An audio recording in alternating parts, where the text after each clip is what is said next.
Hey there and welcome back to Don't Open That Door. Come along with our triumvirate of terror as we descend into darkness, head into horror, and plunge into peril. If you've ever used a defibrillator to bring back your dead goldfish, you're in the right place. I'm Justin, and I'm a doctor that uses lightning to treat men with ED. I'm pretty sure that was a thing back in the day. Probably right. Like galvanism and everything. Like they legit tried to cure some. Anyway, I'm Nico, and the only thing monstrous about this episode and this world is predatory insurance rates. Have you thought about extending your car's warranty? Huh? What's that? Huh? I'm sorry. 2 out of 3 people on this podcast don't have cars. I can't believe you and Nico don't have cars. I'm doing that for the listeners, Obviously. obviously. Well, I'm Dan, and my favorite Stitch, because, you stitch the body together, Okay. is that one Wage War song that goes unnecessarily hard. Oh, yeah. Well, there you go. My favorite Stitch is Lilo. Yeah. This intro is terrible. Continue on. Well, I can't believe we picked this terrible intro because believe it or not, listeners, it's a very special time. That's right. If we didn't fuck this up entirely, it's October. And we're doing a special series once again, as we do every Halloween season. Dan, what movies are we going to be reviewing this October? This October, we're reviewing classic Hammer horror films. That's goddamn right. And Nico, what movie are we starting with today? We're starting with Despicable Me, strangely enough. Oh, shit. Didn't realize there were so many classics there. Yeah, no, but for real, we're starting with The Curse of Frankenstein, y'all. He's goddamn right. This one was directed by Terence Fisher, starring Peter Cushing as Victor Frankenstein. He's a Baron. How dare you, Nico? He's Dr. Baron Victor Frankenstein. Dr. Baron Baron. isn't part of his name. Eh, It's not on his birth certificate. what if it was? Hello, I am Dr. Baron. It could. You don't know that. You never seen That's it. like, my name is Chef Barber. One is what My you name are. is fucking mechanic teacher. You could be. You could be, though. You never know. If there are any sad motherfuckers out there named mechanic teacher, please feel free to at me. Well, we've also got Christopher Lee as the creature, though you definitely wouldn't know it from watching this movie. Hazel Court as Elizabeth, aka the hot cousin. More on that later. Wow. Robert Urquhart as Paul Krempe. And Valerie Grant as Justine, no relation. So we open.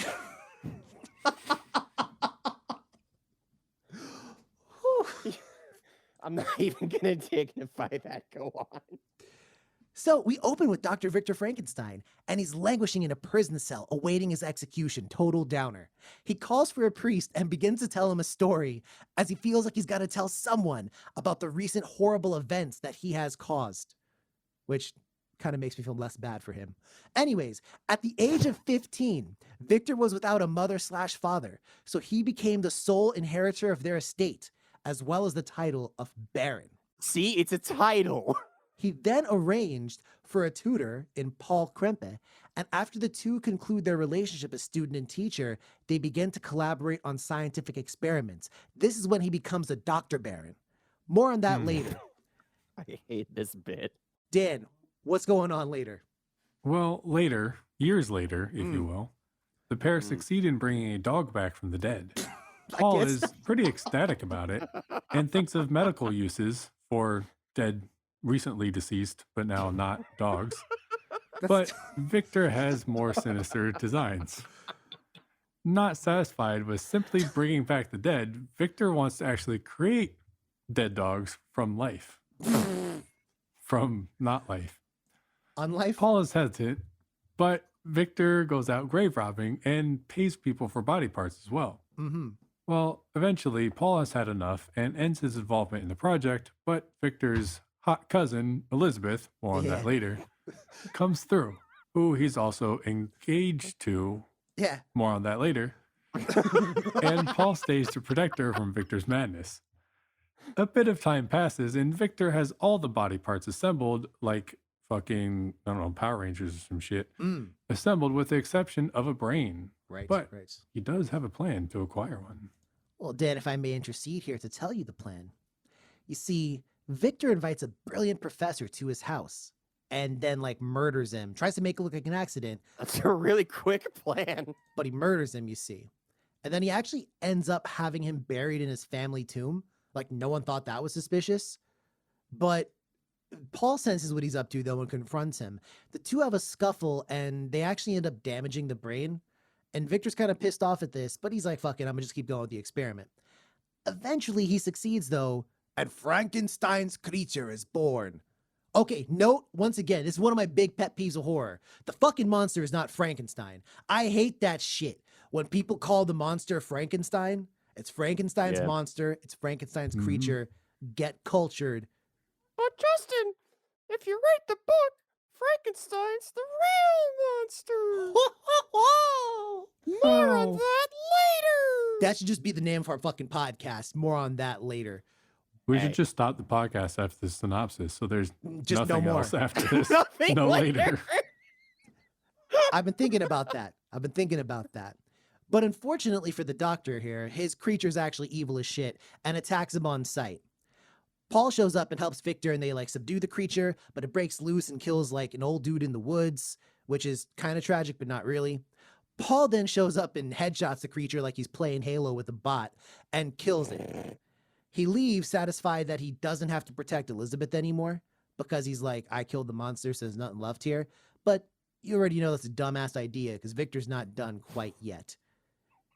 Nico, I summon you like the Green Ranger summons the Dragon Zord. Go ahead and tell me what's happening next. So even more time passes due to its linear nature and all that, and True. Victor has actually brought the creature back to life? What? Because he could totally do that, and they should have thought about that shit. It has been established, yes, multiple times, in fact. So Victor's maid, Justine, who he's been having relations with, reveals that she's pregnant and Victor needs to marry her or she'll go to the authorities. Now that I read that sentence out loud, I don't know what she would have done. Oh, right. I was The forgetting grave about robbing? the whole bringing. Yeah, I thought she was going to be like, I'm pregnant. This man got me pregnant. Yes, and anyway, so Victor laughs heartily and he locks her in the lab with Frank. With Justin, You mother. With it's what? called Oh my Frankenstein's God. monster, No, Justin. No, You No. no, motherfucker. you can't blame me. Don't This is point no fingers at comeuppance me. for Dr. Caligari, Dr. Calamari. It's okay. You know what? Did I subconsciously plant that seed in your mind? Yes. Anyway, next, Victor laughs and then locks her in the lab with Frankenstein's monster, Mhm. where the creature then takes her out with a quickness. At this point, Victor and Elizabeth are set to have their wedding. They invite Paul and he comes through. So Victor shows him that he brought the creature back from the dead and that it's chained up in the lab. Right. I don't know why he thought this would go over well, but Paul says that he's going to call the fucking cops. And then the monster gets loose. It grabs Elizabeth and Victor tries to shoot it, but he hits her instead. She's fine though, I guess, somehow. Victor then pelts the creature with a lamp and then it falls through a window into the lab, into a tub of acid, killing it and conveniently removing any evidence. Well, unfortunately, that was a nat 20 that does not work in his favor. Dan, explain why. Nope. Well, now we cut back to the present, and the priest does not actually believe Victor's story. Mm. Paul shows up, but denies Victor's story, so everyone believes that Victor is the one who killed Justine, which I kind Kinda of did. I guess, if Yeah. you think Yeah. about it. Anyways, Carry the two. Oh. It maths. yeah. Well, the movie ends with Dr. Baron Victor Frankenstein being Right. taken to the guillotine. I want there to be a remake of this movie directed by Francis Ford Coppola in the style of Bram Stoker's Dracula. So it could be Francis Ford Coppola's Mary Shelley's. Mary Shelley's Dr. Baron Victor Frankenstein. There we go. We got there. Dan, you have to say the end, otherwise we're not done. Oh, the end. Thank you. All right. So now let's go ahead and break this down. How's this movie look? And Nico, I'm going to give you a prompt as they do on the SOL. Okay. How's this movie look? Especially given that this was the first colorized horror film from Hammer. So how'd you feel about it? I really like the overall quality of the filming and the direction the cinematography takes in these movies, Hammer films in particular. And costume design and set design goes a long way, and everything in this, I think, honestly looks really good. Yeah. It's no color out of space, and there are certainly other movies from within a few years of this that probably look better, but this just looks very refined and crisp and just well made, honestly. Indeed. Hey, Dan, Hey, this guy's talking about color out of space. This is the first time the color was in the movies for Hammer. But I want to know your take on how this movie looks, Dan. Yeah, go ahead. Well, reply unlike to that accent, I actually like how this one looks. I was actually kind of surprised at how gruesome it kind of was. Yeah.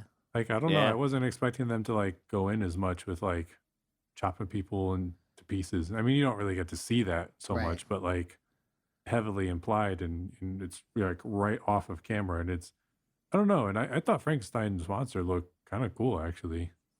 Mm-hmm. Honestly, one of the best looking ones in the history of the franchise, IMO. I'd have to agree with both of you guys. And I will also add that I love the backdrop of the laboratory. When you think of the classic evil scientist laboratory, that's it, right? Like, Yeah. you've got the big power switch in the back to flip. You've got like a Wheel of Fortune style wheel that you got to turn to power some shit. There's like a fish tank where they had a dog in it. Is Justine this metaphor's version of Vanna White? No, I don't know where she sits on this, but can I just say real On quick? Victor.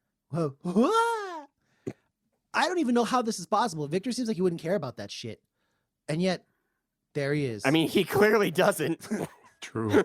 True. Very true, I guess. Yo, can I say this man was a savage? When he laughed that laugh, when she was like, I'm pregnant and I'm going to go to the authorities unless you marry me. And he was like,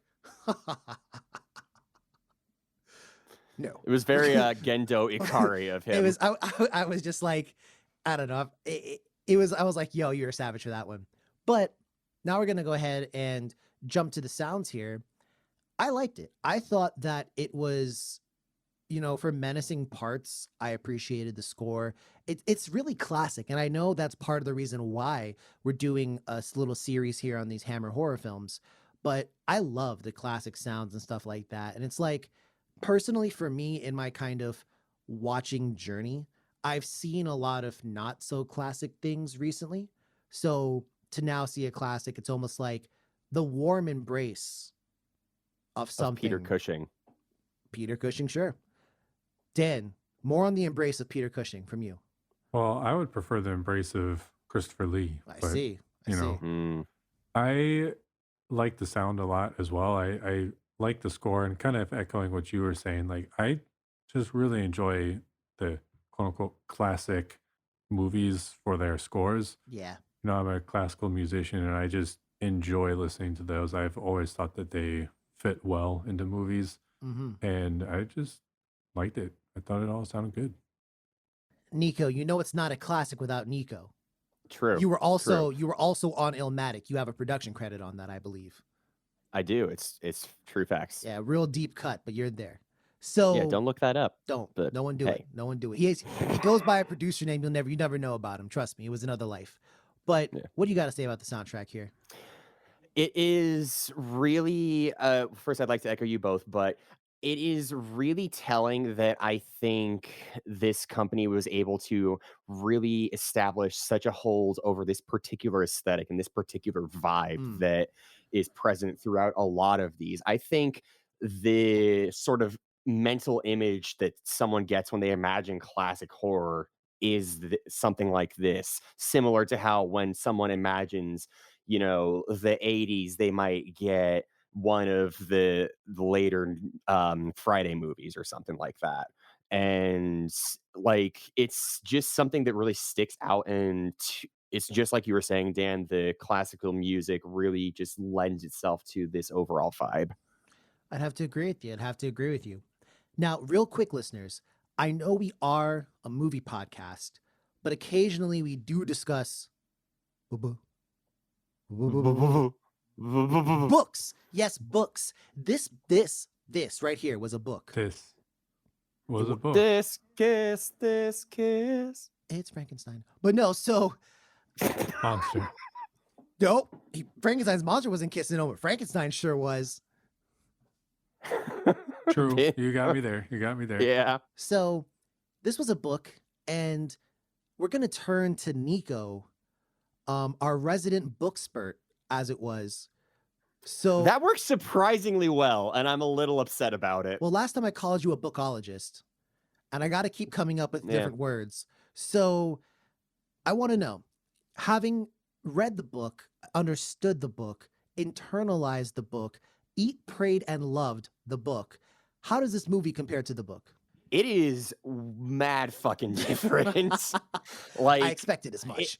Yeah, there is a whole part in the book where Frankenstein's monster just gets super scholarly and reads philosophy in the forest with this one random family. And like there's a whole chapter where he's like, and then I read through the works of Paradise Lost and Plutarch, and I'm like, God damn, dude, look at this man studying for his SATs. Okay. Well, he does But have a very intelligent brain, so yeah, no, for sure. And I also appreciate that they didn't color him green, which he's not green in the books either. But the book overall, aside from that one perhaps humorous little comparison, is much more well, as a romantic text, that is a book from the romantic era in literature, it is super just in awe of nature, the sort of grandioseness of the world that the natural order of things have. The whole like hook of the story in the book is that we're trying to do the impossible. You start off with a journey to I think it's the North Pole or something, or damn well near it. And then we go immediately from that into bringing life back from the dead. It's all about, pushing the boundaries between God and man and all of that, and just having sort of a reverence for nature. And there's significantly less nature in this movie. Which, like, yeah, it makes sense. This is, like y'all were saying, a old dumpy creepy fucking laboratory. You're not gonna be, and the hills were alive with the sound of presumably not wholesale murder and other various crimes committed in the name of science. Hey, listen, that's real. And I'm glad you told us this, Nico. Knowing that this one didn't directly follow the text puts my heart at ease, for I still want to see that perfect Dracula movie. So I feel you. I feel you on the Frankenstein bit. Now, I want to turn to Dan here because I want to talk about being an icon. And Dan, everyone knows you're the soft-spoken icon of the pod. The amount of I am an icon. The amount of requests we get, just tell us more about Dan. And I don't want to reveal your secrets to the universe. So why don't you talk to me about Frankenstein here a little bit? The monster now, of course. Frankenstein's monster, that is. I'm going to go jump off a bridge. So in the meantime... Can you repeat the question, please? Dan, Frankenstein's monster, not called Frankenstein, it's Frankenstein's monster, is a horror icon. Right. Do you believe that status is deserving? Should Frankenstein's monster be a horror icon, or are we simply calling an ugly man a monster here? I think it is an icon. I think it's a good story that I don't quite want to say classic story, because I guess we're discussing why it's a classic, but it's a simple, effective story that can be sort of built upon. Right. And I think that people can interpret it or kind of put different twists on it while still remaining relatively true to the story, anyways, and to the heart of the story, I should say. And I mean, you know, evil scientist creates monster goes crazy, kills people. That's essentially the story of Frankenstein and his Yeah. monster, and there's a lot of room to play with. But again, at the end of the day, I think it's a simple, classic story. Now, and this one is to the room here. This movie was wildly successful. Now, I'm sure some of that is because, again, this was the first Hammer colorized horror film. So, for the first time, people got to see the red of the blood as it dripped from victims' mouths and things like that. But surely there must be more to it than just the color. Why did this movie become so successful? I think some of it has to do with the cast, honestly. We've got, again, some really heavy hitters here: Peter Cushing, Christopher Lee. We've also got, I've seen Robert Urquhart in a couple I different mean, movies now. even Terence Fisher as the director, because he also worked with those two, as Yeah. well. So that is kind of Yeah. like a triumvirate of power, so to speak. Although I don't know if they were quite as big back then for this particular film. That's fair. Yeah, That's I think fair. this was earlier on in their professional relationship together, Hmm. professional pairing, Damn. if you will. Yeah, because this movie dropped in 1957. Hmm. Okay. But yeah, Well, then I'll be honest. I don't remember when those folks were born, so my math could very well be wrong here. But that's my hypothesis. Just the good old classic. It's a good fucking movie with quality parts all throughout. all right. Well, why don't we turn here to a colleague to see if he, what's the fucking word where you fucking agree with someone? Concur? Yes, Dr. Dan. Do you concur? Dr. Baron Dan, thank you very much. Oh, I'm sorry, Dr. Baron Dan. Do you concur? Oh, I didn't hear the question. I just heard Dr. Baron Dan. I concur. Uh-huh. I think another thing too, and I obviously wasn't alive at the time, so I can't speak on it too much, but I feel like kind of going back to what I said about this showing a little bit more gruesomeness than I expected. I kind of wonder if maybe a lot of people felt that way too, and maybe it was a little bit more uh, shocking isn't quite the right word, but just more than people had expected to see and were pleasantly surprised at that. Maybe I don't know, especially given colorized. That adds to the effect. That is true. And to be honest, I wonder how much of it also had to do with the fact that Frankenstein is a pretty well known work. So Extremely Mhm. so. I Yeah. wonder how much of it is literally like kind of like that. You know how in modern times, like, like Marvel movies, there was always a fan base for Marvel movies because you had people who read the comics. So I imagine there's probably some of that. Like people remember, reading, Mary Shelley's Frankenstein, back in Hmm. primary school or whatever else they got going on over there. Yeah. And maybe that's part of the reason why. But I don't know. We'll have to see. Now, one last little piece here I want to talk about before we get to the what would you do. We got ourselves, well, I don't even know if it's a love triangle. So Dr. Lord Nico here. Do you think that there was even a love triangle? Do you think there was something going on between Paul and Elizabeth? I mean, I guess it's not. Well, see, I don't really think so. So I guess it would be more of just like a two rays or something. I don't know, or like a V. I don't know. Well, let myself, Dr. Duke Justin, slide in here, and I might also have a riposte to what you've just said. I don't necessarily think it was a love triangle, but I'm gonna say it. I think he's smashing by the end of the movie. I think I think Elizabeth is done with Victor because they were never officially married, Oh yeah, and I think 100%. that she's gonna shack up with Paul now. I have a feeling, and like his commitment to making sure she was okay and safe and protected. I mean, I'm gonna keep it real. This dude didn't give a flying fuck about the housemaid at all. Nope. Like, he didn't care about protecting her at all. Like, there was nothing there about that. So, I don't know. I don't know about that. Now, Dr. Baron Dan, I gotta ask you right here. Okay. Do you find the introduction of this incestuous storyline here between Dr. Baron Frankenstein and his cousin, is it necessity, and is it a sign of the times that we're so uncomfortable with it? What do you think that was more, to take the phrase, common parlance back in the days? I don't know. I guess it was more common back then. Yeah. Though Noble I don't know families. if. Yeah, but is back then? Are we talking like the 50s or the 1800s when this? Presumably place? the That's 1800s. okay. Oh, yeah, I'm gonna say Yeah. 1800s. My favorite part about this was like when Paul finds out that they're engaged. He's like, Victor, you can't do that. And I was like, yeah, They're they're cousins? related. And then Paul goes, you only just met her. You can't marry somebody you just met. And I was like, oh, well, that just nah, went right that past him. too, All right. but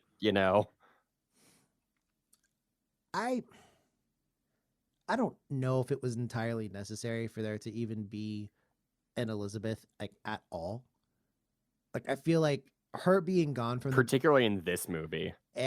like There are other ways to do the story of Frankenstein that show more credence to Elizabeth's character, but I feel like particularly given this one with how Frankenstein himself is characterized and the interactions he has with everyone, I feel like we're not really it's not so much of a tragedy that we're not getting a ton of characterization for her in this movie. I'd have to agree with that statement, I think. Yeah. And also, I do think it's fair to say that I'm glad that he wasn't her stepbro, because Lord knows. Well, I mean, that would have been better that they're not actually related. Yeah. Perhaps better for them, but not better for me. I mean, they were in all intents and purposes with societal like relations back then with families. It was basically like a stepbro thing with cousins and shit. I guess. And as I think on my choice of words, It's a weird episode, huh, folks? yeah, it's like Halloween time. That, we're trying to get people to watch to listen to the podcast more. Yeah. Anyone who made it this far is a degenerate. I'm messing around. I'm just joshing. All we have is very pristine and noble folks on the pod as listeners. Salute to all. Top class. Top class. So to try and salvage this, I want to talk about a theme real quick. And I want to expound upon what Nico said. You know, I thought that was really eloquent the way he said it, even though Nico is not really eloquent at all. But it was akin to a dog catching a feather on a stick. How he said that there's a lot of struggle here between man, God, and nature. And while he's correct, not too much nature in this movie aside from the woods where Frankenstein's monster ran up on a blind dude and killed him. I want to talk about playing God. And I'm not talking about the Polyphia track because that shit bumps. But I want to talk about, did Frankenstein go too far? And we're going to do here a bit of a combo move because this is also the what would you do? Because I want to ask both of you, I'm going to put you in the role of Paul. Where do you draw the line and say, hey, we've gone too far? Because the two of them started off as, student and teacher. They discovered the realms of science. And then to quote the dead professor whose brain then went into Frankenstein, as a scientist... Y'all fucked up. Fuck! To quote the dead professor whose brain went into Frankenstein's monster, I hate myself now because I said that shit about how it was my pet peeve. You were vicious with it too. And then, then Nico fucked up, and I had the, Oscar from Neon Genesis Evangelion fucking smug face on. And now I've gone and said it twice. And I was so good about not doing that earlier. But anyways. This whole episode has been a minefield for this. Would you have, stopped before they resurrected the dog? Would you stop? Like, where do you find the stopping point? Where do you draw your line and say, "Hey, we're playing God, and I am not comfortable with the outcome"? Where do you do it? You're Paul. Moose. They're too big. They fuck up everything around them. Yes, Maybe yeah. bears.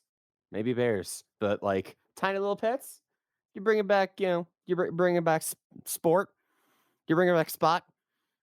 That's cool. That's cool, man. You do you. Make a kid happy. So you're okay with resurrecting the little dog? You would have done that. Oh yeah, totally. How about when he starts getting body parts? Are you cool with that phase?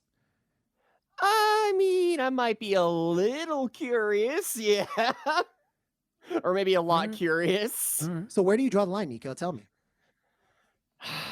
I mean, I think I would start drawing the line at lots of human body parts, like not a One or little. two is fine. Yeah. Yeah, one or two is fine because, like, I know dude's a scientist and does weird shit all the time. So I'm like, okay, sure. But if I see this man with, Santa's sack of arms over his shoulder, I might report the local authorities.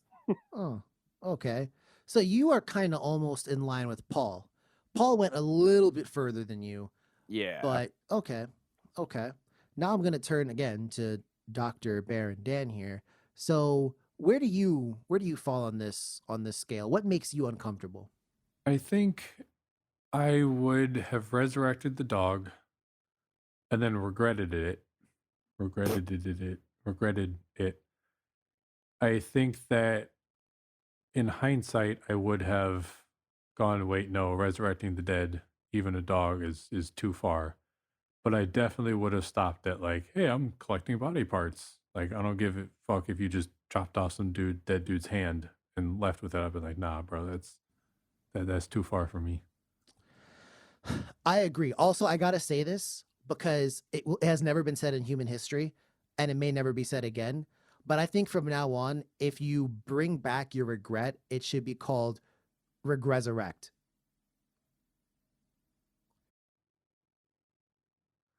It kind of works. It's not as good as Bookspurt, but Yeah. it Eh, works. I'll give it to you. Okay. Okay. 6 out of 10. Okay. 6 out of 10. So I'll say this, and this is just me as a foolish, foolish man. Fuck no. And I say that from like the start. If we're talking about, like, for example, someone who, like, like your arm is dead for whatever reason, and we can like bring back, like, revitalize like cells and like bring back an arm or something, I'm cool with that, right? Like, I'm fine with that. What I'm not fine with, and I think this is kind of in the spirit of the book almost, Wait, is, so you would be cool with the body parts? well, that's the thing. I would only be cool with body parts, i.e., like, hey, like, I'm going to make this arm, which is attached to this person, I'm going to make this person's arm better. Like, this arm is lifeless, I'm going to make it better. Okay, But okay, okay. because, like, and follow me on this pathway here, an arm doesn't have a spirit or a soul or however you want to phrase it, an existence. An arm doesn't have that. Like, animals might have that depending on your viewpoint, or definitely people. And when you took like an amalgamation of parts, there's your SAT word for the day, and you assembled a monstrosity, like, that's wrong. And to be honest, like, when something is gone, that shit is gone, bruh. And I think also as humans, when we start fucking around with mortality, which is an essential part of being human, I think we might open the door to bigger complications. Maybe demons, maybe vampires. Either way, I'm on the Maybe lookout. zombies. Zombies too. Ooh. Zombies as well. I'm just saying. I'm just saying. Well, the philosophy section of this podcast is over now, and I want to take it to the critical review. Where do you think this movie sits on Rotten Tomatoes? Quite high. Quite high. I'm gonna guess 83. I would say 87. Dear listeners, Nico is back on his fucking bullshit once again for the Halloween campaign. This movie got an 81% from critics on Rotten Tomatoes. So, okay, Nico. Okay, I see you. And the audience was not too far behind with a 77%. So, bearing that in mind, what would you give the movie? And why don't you just give me like a quick general thoughts on it? I'll go first. I think it's really well made and it has a lot of heart. I am going to give this one a 74. I enjoyed it. I had a good time watching it, even with all the cognitive dissonance I was having from, reading the book and whatnot. But taking this as its own sort of thing, I think it's fun. Well said. It's also wicked short. It is slightly under for a modern movie, but keep in mind, back in the day, they used to make film from petroleum, which the price, was rising. So they had to keep it short. Like film actually costs a lot of money because they either got it from petroleum or do you know what ambergris is? Yeah. Yeah, And like they don't make film from no, that. they weren't making it from it, but it was used in the process of like getting it to come out right. So Huh. that shit was expensive. So they had no choice but to do that. So I'm pretty sure that contributes to the short runtime. So as Nico, You're right teetering on the edge of I can tell you're fucking with me or you're actually being completely factual. And you are teetering that line so well. as Nico continues to press X to doubt, and then he's gonna fuck around and find out I was right. Dan, you want to go or should it be me? I'll go. Okay. I'm going to give this one a 70. I enjoyed it, but hot take, I actually wanted it a little bit shorter, like Oh, really? 5 to 10 minutes shorter. It would have saved on the ambergris cost. Yeah. I kind of thought that parts of the movie just felt a little slow to me. And maybe this is just my 21st century, like, let's get to the action kind of mindset or something. But I was kind of like, I already know what's happening. You don't have to show me this in such, I don't want to say excruciating detail, but like so slowly. Like, I get it. Let's move on to the next part. But all that being said, like, that was kind of minor to me, to be honest. But I still thought it was fairly enjoyable. I'm going to give it a 70. I will give it a 75. Although, Dan, I am right there fucking with you. Because when they started the joint, and he's like, where did it all start? I suppose when I was a child. And I was like, no, no, you went too far.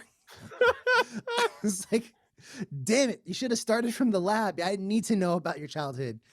But I took off marks for also the kind of incest plot line, as great as that can be in some forms of material, not in here. And that's gonna be just like a minus from me on that. It's also the whole like plot line with the maid, like that literally seemed to just go in there because reasons. To It was be kind of honest, unnecessary. you know what would have made the most sense to me? If the movie had literally been all about the struggle between these two like best friends and scientists, about how far they were willing to go. And That would have been tight. if anything, the kind of climax could have been that Frankenstein could have killed his friend, which would have led to him killing Frankenstein only because when his friend dies, only then does he realize the mistake and he kills Frankenstein. But the downside is there's no one there to believe him anymore. He kills What? what? Frankenstein's monster, his monster. Frankenstein's, you know what? Uh-huh. You know what? Nah. An attempt was made. Nah. Well, that's how I feel. And I'm going to give this one a 74. I am right there with you, Nico. Okay. Nice. Okay, so now it's time to put it all on the line. This one is to bring back the puppy. Do you recommend this movie? Yes. Yeah, I do. I do as well. And I think based on what we've all said, this one is not going to get the golden seal from the podcast, is it? No. Nah. Definitely not. Any last words before we wrap this one up? Yeah, shout outs to Prey. Movie whips ass. Go watch it. Completely unrelated, but also, hey, do it. It's a good time. Yeah. If I'm not going through a fever dream, that should be the movie that released last week. So if you missed it, check it out. Check out our review. Hmm.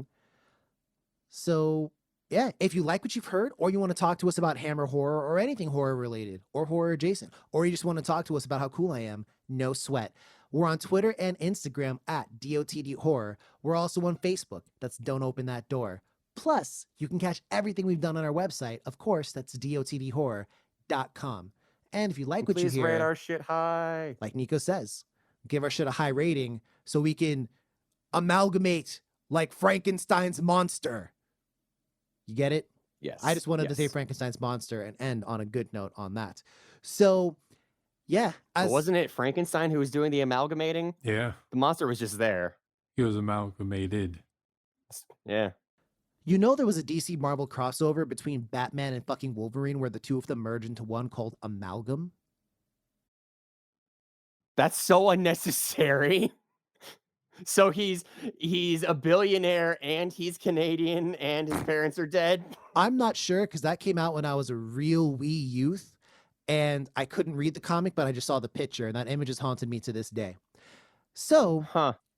dear listener, if you're still with us, I'd like for you to take care of one another. Definitely, keep yourself safe. But as always, dear listener, don't open that door. Bye.